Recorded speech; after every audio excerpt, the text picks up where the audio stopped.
ഇപ്പോൾ ഹണിറോസ് കൃത്യമായി പറഞ്ഞു, ഒരാളിൻ്റെ പിന്നാലെ മോശം വാക്കുകൾ ഉപയോഗിച്ചുകൊണ്ട് തുടരുകയാണ്, അധിക്ഷേപിച്ചുകൊണ്ട് തുടരുകയാണ് എന്ന് പറഞ്ഞു. ഇന്നലെ അതിനെല്ലാം ബോച്ചെ മറുപടി പറയാൻ ശ്രമിച്ചു. കാറിനുള്ളിലേക്ക് കയറ്റുമ്പോൾ ചാനൽ മൈക്കുകൾക്ക് മുന്നിൽ പ്രതികരിക്കാൻ ശ്രമിച്ചിരുന്നു. എന്താണ് ബോച്ചെ പറഞ്ഞത്? ജിജീഷ്.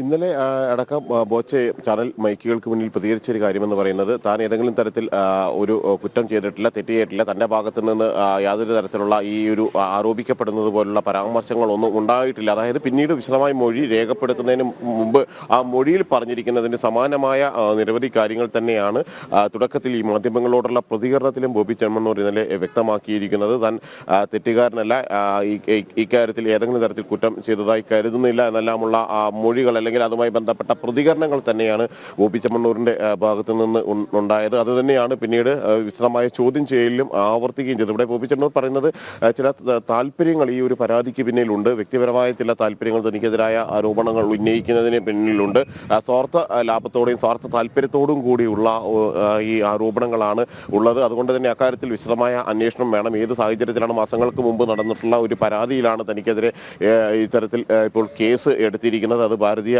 ന്യായ സംഹിത പ്രകാരവും ഒപ്പം തന്നെ IT ആക്ട് പ്രകാരവും എല്ലാം തന്നെ കേസ് വന്നിരിക്കുന്നത് മുമ്പ് നടന്നിട്ടുള്ളതാണ്. അന്നൊന്നും പരാതി ഉണ്ടായിരുന്നില്ല. അന്ന് ഇതിൽ ഏതെങ്കിലും തരത്തിലുള്ള പ്രതികരണം പോലും ആ വേദിയിൽ വെച്ച് ഉണ്ടായിരുന്നില്ല.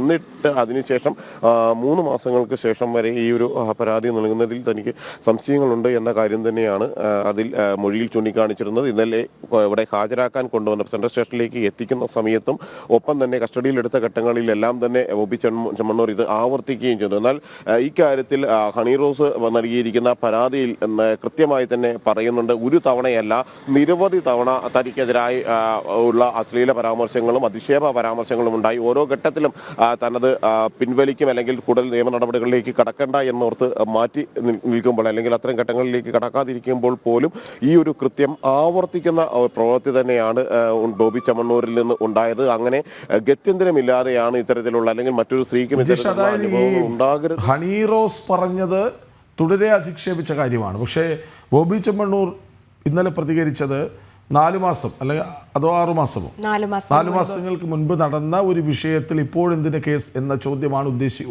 അദ്ദേഹം തിരിച്ചു ചോദിക്കുന്നത്. ഈ ഹണിറോസ് കൊടുത്തിരിക്കുന്ന കേസ് തുടരെ തന്നെ പിന്തുടർന്ന് അധിക്ഷേപിക്കുന്നു ലൈംഗികമായി എന്നാണ്. അതായത് ബോച്ചയുടെ പ്രതികരണത്തിന് വില നഷ്ടപ്പെടുന്നു അവിടെ തന്നെ.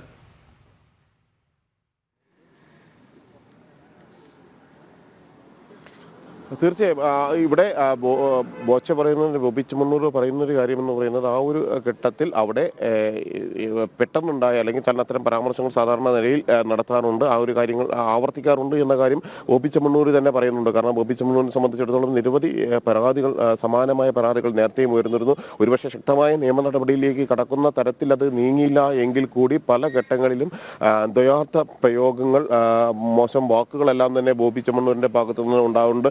ഏത് സമയത്തും ഏത് പ്രസംഗങ്ങളിലും അദ്ദേഹം ദ്വയാർത്ഥത്തോടുകൂടി സംസാരിക്കുന്നത് സമൂഹ മാധ്യമങ്ങളിലടക്കം വലിയ ചർച്ചയാവുകയും എല്ലാം ചെയ്തിരുന്നു. ആ ഘട്ടത്തിലും ബോബി ചെമ്മണ്ണൂരിനെ പിന്തുണയ്ക്കുന്ന ഒരു വിഭാഗം അല്ലെങ്കിൽ അത്തരത്തിൽ അതിനെയെല്ലാം ന്യായീകരിക്കുന്ന ഒരു വിഭാഗം അവിടെയും ഉണ്ടാവുന്നു.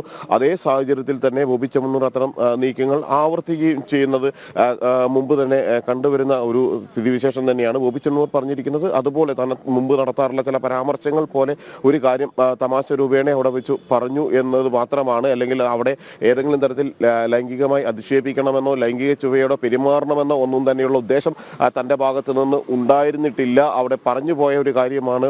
ആ ഒരു കാര്യത്തിൻ്റെ പേരിൽ ആണ് ഈ ഒരു പരാതികളെല്ലാം തന്നെ മുന്നോട്ട് പോയത് എന്ന് പറയുന്ന ബോബി ചെമ്മണ്ണൂർ പറയുമ്പോൾ തന്നെയാണ് കൃത്യമായി തന്നെ ആ പരാതിയിൽ ചൂണ്ടിക്കാണിക്കുന്നുണ്ട്. ഒരിക്കൽ മാത്രമല്ല നിരവധി തവണ ഈ ഒരു ആളുടെ ഭാഗത്ത് നിന്ന് ഇത്തരത്തിലുള്ള പരാമർശങ്ങൾ ആവർത്തിക്കപ്പെട്ടിട്ടുണ്ട്. ഒരിക്കൽ പറഞ്ഞ് അവസാനിപ്പിക്കുകയായിരുന്നില്ല അല്ലെങ്കിൽ അതോടുകൂടി നിർത്തുകയായിരുന്നില്ല, തുടർച്ചയായി വീണ്ടും സമാന രീതിയിലുള്ള പരാമർശങ്ങളുണ്ടായി. പിന്നീട് തൻ്റെ സമൂഹ മാധ്യമ പോസ്റ്റിന് താഴെ തുടർച്ചയായി വന്ന് കമന്റുകൾ ഇട്ട ആളുകൾക്കൊരു പ്രചോദനമായി മാറിയതും ഇത്തരത്തിൽ ഈ ഒരു അവഹേളനം തന്നെയാണ്. തുടർച്ചയായി നടത്തിയ അവഹേളനമാണ്. അവിടെ ഒരു വൈരാഗ്യ ബുദ്ധിമുട്ടി കൂടിയാണ്. കാരണം തനിക്ക് അത്തരമൊരു മോശം വാക്കുകൾ പരാമർശങ്ങൾ ഉണ്ടായ സമയത്ത് താൻ പിന്നീട് ഈ ഒരു വ്യവസായിയുടെ പരിപാടികളിൽ പങ്കെടുക്കാറുണ്ടായിരുന്നില്ല. ബോബി ചെമ്മണ്ണൂരിന്റെ പൊതുപരിപാടികൾ അല്ലെങ്കിൽ ഏതെങ്കിലും തരത്തിൽ ഉദ്ഘാടന ചടങ്ങുകൾക്കടക്കം വിളിച്ചാൽ അതിൽ നിന്ന് അതന്നെയാണ് ജിജീഷ്. ഹണിറോസ് ഇന്നലെ കൂടി വ്യക്തമാക്കിയിട്ടുണ്ടായിരുന്നു, ഒരു പരിപാടിക്ക് ചെന്നപ്പോൾ ആയിരുന്നു ആദ്യമായിട്ട് ഇങ്ങനെ ഒരു ലൈംഗിക അധിക്ഷേപം ഉണ്ടായത്. അതിന് പിന്നാലെ വീണ്ടും അത് തുടർന്നുകൊണ്ടിരുന്നു. പക്ഷേ അവസാനം നടത്തിയ ലൈംഗിക അധിക്ഷേപ പരാമർശം എന്ന് പറയുന്നത് അത് അതിര് കടക്കുന്നത് തന്നെയായിരുന്നു. അപ്പോഴും അവർ പറയുന്നുണ്ട് ആ പരിപാടി അലങ്കോലപ്പെടാതിരിക്കാൻ വേണ്ടിയിട്ട് താൻ ശ്രമിക്കുകയായിരുന്നു, അതുകൊണ്ടാണ് അപ്പോൾ മറുപടി പറയാത്തതെന്ന്. അപ്പോൾ ഇങ്ങനെ നിരന്തരമായിട്ട് നടത്തുന്ന ലൈംഗിക അധിക്ഷേപം, അതിക്രമം, അതിനൊക്കെ തന്നെ ഇപ്പോൾ വലിയ വില കൊടുക്കേണ്ടി വരുന്നു ബോബി ചെമ്മണ്ണൂർ എന്ന് തന്നെ പറയാം. ഒപ്പം ജാമ്യമില്ലാ വകുപ്പാണ് ചുമത്തിയിരിക്കുന്നത്. പ്രതിക്ക് ജാമ്യത്തിനായിട്ട് ഇനി കോടതിയെ സമീപിക്കേണ്ട ഒരു അവസ്ഥ കൂടെയുണ്ട്. ഇന്നലെ മജിസ്ട്രേറ്റിന് മുന്നിൽ രഹസ്യ മൊഴി കൂടെ നൽകിയിട്ടുണ്ട് ഹണിറോസ്. ഇതിന്റെ പകർപ്പ് കൂടെ ഇന്ന് കോടതിയിൽ ഹാജരാക്കുകയല്ലേ പോലീസ് ചെയ്യുന്നത്?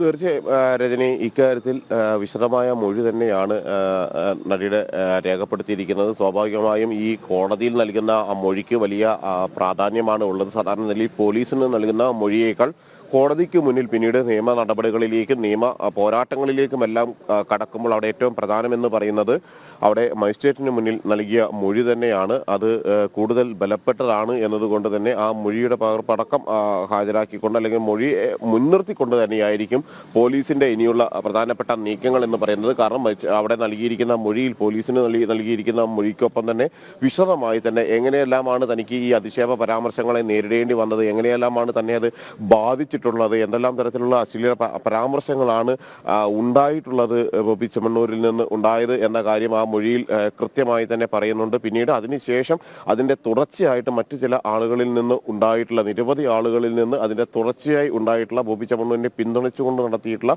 അശ്ലീല സംഭാഷണങ്ങൾ, അശ്ലീല വാക്കുകൾ അതെങ്ങനെയായിരുന്നു എന്നും അത് എങ്ങനെയാണ് തന്നെ വ്യക്തിപരമായി അല്ലെങ്കിൽ തന്റെ സ്ത്രീത്വത്തെ അപമാനിക്കുന്ന രീതിയിലേക്ക് അത് മാറിയത് എന്നെല്ലാം തന്നെ ആ മൊഴികളിൽ കൃത്യമായി സൂചിപ്പിക്കുന്നുണ്ട് എന്നതുകൊണ്ട് തന്നെ ആ മൊഴി ഏറ്റവും പ്രധാനമായി തന്നെ മാറും. കോടതിയിൽ സാധാരണ നിലയിൽ മുമ്പും ഇത്തരത്തിൽ ലൈംഗിക ചുവയോടെയുള്ള സംസാരങ്ങളിൽ, ലൈംഗിക അതിക്രമങ്ങളിലെല്ലാം തന്നെ കൃത്യമായി തന്നെ ആ ഇരകളുടെ മൊഴി രേഖപ്പെടുത്താറുണ്ട്. മജിസ്ട്രേറ്റ് കോടതി അത് രേഖപ്പെടുത്തി പിന്നീട് നിയമ നടപടികളിലേക്ക് കടക്കുമ്പോൾ അത് പ്രധാനപ്പെട്ട ഒരു തെളിവും പ്രധാനപ്പെട്ട ഒരു വിവരവുമായി നിലനിൽക്കുകയും ചെയ്യും. സ്വാഭാവികമായും പോലീസിന് നൽകിയപ്പോൾ തന്നെ കൃത്യമായി തന്നെ പരാതികളിൽ പറഞ്ഞിരുന്നു ബോബി ചെമ്മണ്ണൂരിന്റെ ഭാഗത്തു നിന്ന് ഉണ്ടായ ദുരനുഭവത്തെ കുറിച്ച്. എന്നാൽ അത് കൂടുതൽ വിശദമായും വ്യക്തമായും എങ്ങനെയെല്ലാമാണ് സമൂഹ മാധ്യമത്തിലൂടെ അടക്കം ആ പ്രതികരണങ്ങൾ ഉണ്ടായത്, അത് ഏത് സാഹചര്യത്തിലാണ് അത് ഉണ്ടായത് എന്നതടക്കമുള്ള കാര്യങ്ങൾ തന്നെയാണ് അവിടെ മൊഴിയായി സൂചിപ്പിക്കുകയും ചെയ്തിരിക്കുന്നത്. ഇതിന്റെ ഒരു തുടക്കമുള്ള കാര്യങ്ങൾ അടക്കം പ്രത്യേകം പറയുന്നുണ്ട്. 2024 ഓഗസ്റ്റ്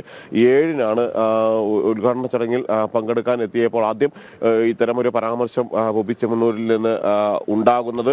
അതിനുശേഷം അന്ന് സ്വാഭാവികമായും ആ വേദി അല്ലെങ്കിൽ അതൊരു ഉദ്ഘാടന വേദിയാണ്. അവിടെ ഏതെങ്കിലും തരത്തിലുള്ള ഒരു പ്രതികരണത്തിന് മുതിർന്നുകൊണ്ട് വലിയൊരു ചർച്ചയാക്കാനോ അല്ലെങ്കിൽ അവിടെ ഒരു വേദിയെ വിവാദത്തിലേക്ക് വലിച്ചിഴക്കാനോ താൻ ആഗ്രഹിച്ചിരുന്നില്ല. നേരത്തെയും ഇത്തരത്തിൽ തനിക്കെതിരായ ചില ലൈംഗിക പരാമർശങ്ങൾ, ചൊവ്വയോടെയുള്ള അധിക്ഷേപങ്ങളെല്ലാം ഉണ്ടായപ്പോഴും തന്റെ നീക്കങ്ങൾ അല്ലെങ്കിൽ നിയമ നീക്കങ്ങൾ എന്ന് പറയുന്നത് അത്തരത്തിൽ തന്നെയായിരുന്നു. പരിസരം ചിന്തിച്ചുകൊണ്ടും അതുമായി ബന്ധപ്പെട്ട കാര്യങ്ങൾ.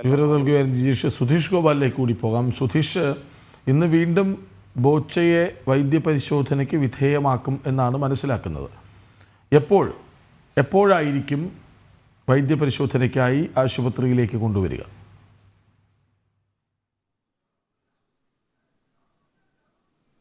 കൃഷ്ണ, ഇന്നും പുലർച്ചെ തന്നെ ആശുപത്രിയിൽ കാണിച്ച് ബോച്ചയുടെ ആരോഗ്യ കാര്യങ്ങൾ പരിശോധിച്ചു എന്നതാണ് വ്യക്തമാക്കുന്നത്. അത് ഇന്നലെ വയനാട്ടിൽ നിന്നും എത്തിച്ചു കഴിഞ്ഞിട്ട് വൈദ്യപരിശോധന നടത്തിയിരുന്നു. അതിനുശേഷം ഇന്നലെ മൊത്തം കസ്റ്റഡിയിൽ പോലീസ് സ്റ്റേഷനിലാണ് കഴിഞ്ഞത്. അതുകൊണ്ട് തന്നെ ഇന്ന് മജിസ്ട്രേറ്റ് കോടതി ഹാജരാക്കുന്നതിന് മുമ്പ് മറ്റു പരിക്കുകളോ ആരോഗ്യ പ്രശ്നങ്ങളോ ഇല്ല എന്ന് ഉറപ്പുവരുത്തുന്നതിൻ്റെ ഭാഗമായാണ് ഇന്ന് വീണ്ടും പരിശോധന നടത്തിയത്.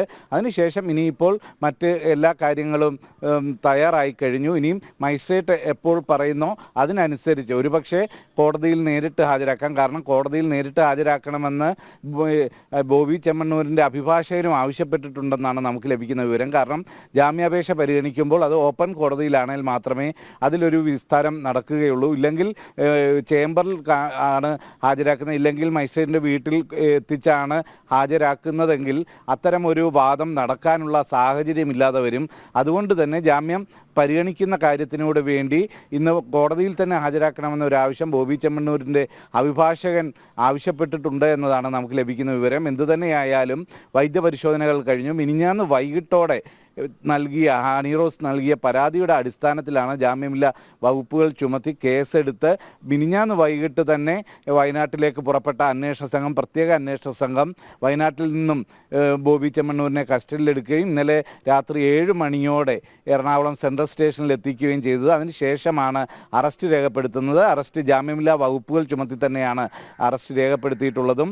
ഇനി കൂടുതൽ വകുപ്പുകൾ രഹസ്യമൊഴിയുടെ കൂടി അടിസ്ഥാനത്തിൽ കൂടുതൽ വകുപ്പുകൾ ചുമത്തുമോ എന്നതും നമുക്ക് പരിശോധിക്കേണ്ടതുണ്ട്. എന്തു തന്നെയായാലും കഴിഞ്ഞ ഓഗസ്റ്റിലാണ് ഇത്തരത്തിൽ കണ്ണൂരിലെ ആലക്കോട് വെച്ച് അവിടുത്തെ ഒരു ഷോറൂമിൻ്റെ ഉദ്ഘാടനവുമായി ബന്ധപ്പെട്ടാണ് ഈ സംഭവങ്ങളുടെ തുടക്കം. അവിടെ വെച്ച് ബോബി ചെമ്മണ്ണൂർ അനുമതിയില്ലാതെ സ്പർശിച്ചു എന്നും അതിനുശേഷം അശ്ലീല ചൊവ്വയോടെ സംസാരിച്ചു എന്നതടക്കമുള്ള കാര്യങ്ങളാണ് ഈ സംഭവങ്ങൾക്ക് തുടക്കമായത്. പിന്നീട് ഇങ്ങോട്ട് നിരന്തരം ഇത്തരത്തിൽ സമാനമായ രീതിയിലുള്ള അശ്ലീല ചൊവ്വയോടെ സംസാരിക്കുക, ഇല്ലെങ്കിൽ ദുരാർത്ഥത്തോടെയുള്ള കമൻറ്റുകൾ ഇടുക, ഇല്ലെങ്കിൽ അത്തരം പ്രതികരണങ്ങൾ നടത്തുക, അത് സമൂഹ മാധ്യമങ്ങൾ വഴി പ്രചരിപ്പിക്കുക തുടങ്ങിയ കുറ്റങ്ങളാണ് ഏറ്റവും പ്രധാനമായും ഇപ്പോൾ ചുമത്തപ്പെട്ടിട്ടുള്ളത്. ഇതൊക്കെ എല്ലാം തന്നെ ഭാരതീയ നിയമം പ്രകാരമായാലും IT ആക്ട് പ്രകാരമായാലും ഇത് ജാമ്യമില്ലാ വകുപ്പുകൾ തന്നെയാണ് ചുമത്തിയിരിക്കുന്നത്.